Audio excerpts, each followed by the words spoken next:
Saudaraku,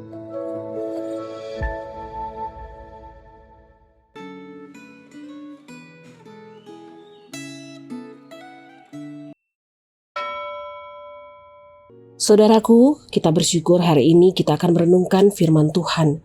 Sebelumnya, mari kita sama-sama berdoa. Tuhan, kami bersyukur kami diberikan kesempatan untuk merenungkan firman-Mu. Kiranya Engkau memberkati waktu ini, kami serahkan dalam tangan-Mu, dalam nama Yesus kami berdoa.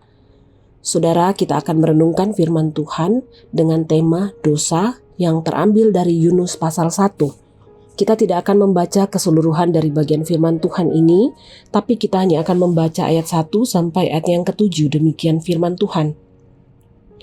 Datanglah firman Tuhan kepada Yunus bin Amitai, pergilah segera ke Niniwe, kota yang besar itu, serukanlah peringatan terhadap mereka, karena kejahatannya telah sampai kepadaku. Tetapi Yunus bersiap untuk melarikan diri ke Tarsis, jauh dari hadapan Tuhan. Ia pergi ke Yafo dan mendapati di sana sebuah kapal yang akan berangkat ke Tarsis. Ia membayar biaya perjalanannya, lalu naik kapal itu untuk berlayar bersama mereka ke Tarsis, jauh dari hadapan Tuhan. Namun Tuhan menurunkan angin ribut ke laut, lalu terjadilah badai besar, sehingga kapal itu hampir saja hancur. Awak kapal itu ketakutan, masing-masing berteriak-teriak kepada ilahnya. Mereka membuang ke dalam laut segala muatan kapal itu untuk meringankannya. Sementara itu Yunus telah turun ke bagian kapal yang paling bawah, berbaring di situ dan tertidur nyenyak. Datanglah nahkoda menemuinya dan berkata, "Bagaimana mungkin engkau tidur begitu nyenyak?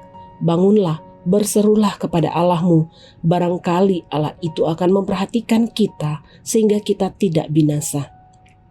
Kemudian mereka berkata satu sama lain, "Mari kita membuang undi supaya kita mengetahui karena siapa malapetaka ini menimpa kita." Mereka pun membuang undi dan undi itu jatuh kepada Yunus. Saudara, kesenjangan dan keseriusan Nabi Yunus dalam menentang perintah Allah ditunjukkan dengan jelas oleh penulis di ayat yang ketiga.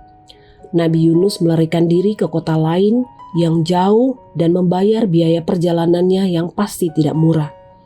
Keputusan dan tindakan melarikan diri dari panggilan Tuhan itu memang mengejutkan. Akan tetapi sesungguhnya tindakan tersebut adalah dosa yang lumrah dilakukan oleh semua orang. Ada beberapa gambaran dalam pasal ini yang menolong kita mengerti seperti apa dosa itu. Pertama, Nabi Yunus diutus ke Niniwe tetapi pergi ke Tarsis. Esensi dosa adalah menolak rancangan Allah, memilih hidup menurut apa yang kita anggap baik dan benar. Nabi Yesaya membahasakannya seperti ini, "Kita sekalian sesat seperti domba, masing-masing kita mengambil jalannya sendiri." Yesaya pasal 53 ayat yang ke-6. Kedua, Nabi Yunus tertidur nyenyak saat awak kapal panik dan ketakutan. Dosa itu terasa enak di awal, melegakan, dan melelapkan, tetapi akhirnya kita harus membayar harga. Orang-orang di sekitar kita pun turut menanggung konsekuensi buruk. Ketiga, Nabi Yunus gagal tiba di Tarsis. Dosa tidak akan mampu membawa kita pada tujuan yang kita inginkan. Biasanya orang memilih berbuat dosa karena ingin bahagia, ingin menyelamatkan diri, ingin mendapat rasa aman. Akan tetapi kita tidak akan mencapai tujuan kita. Seperti itulah bentuk keberdosaan manusia yang tampak di pasal 1 ini. Kisah Nabi Yunus memberikan harapan bagi manusia berdosa. Frasa "namun Tuhan" di ayat yang keempat menunjukkan sikap Allah atau campur tangan Allah yang tidak membiarkan manusia berdosa yang memberontak terhadap Dia. Allah mempunyai cara sendiri untuk membangunkan manusia yang terlelap dalam dosa dan menyadarkan manusia untuk kembali kepadanya dan kepada tujuannya.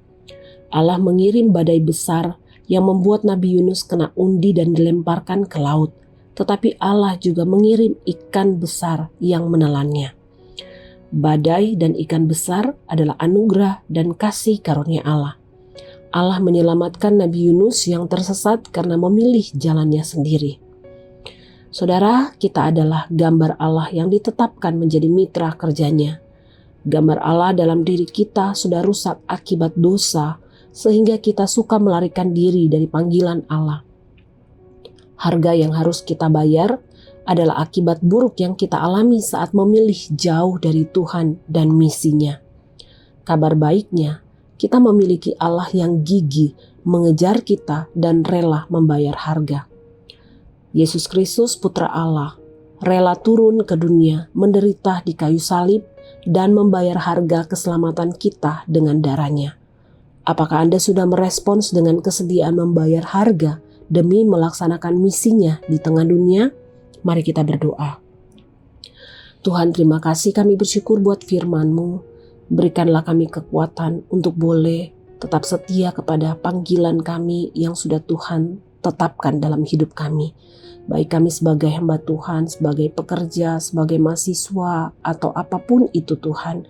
Biarlah kami tetap setia melakukannya dan menjadi berkat bagi orang-orang di sekitar kami.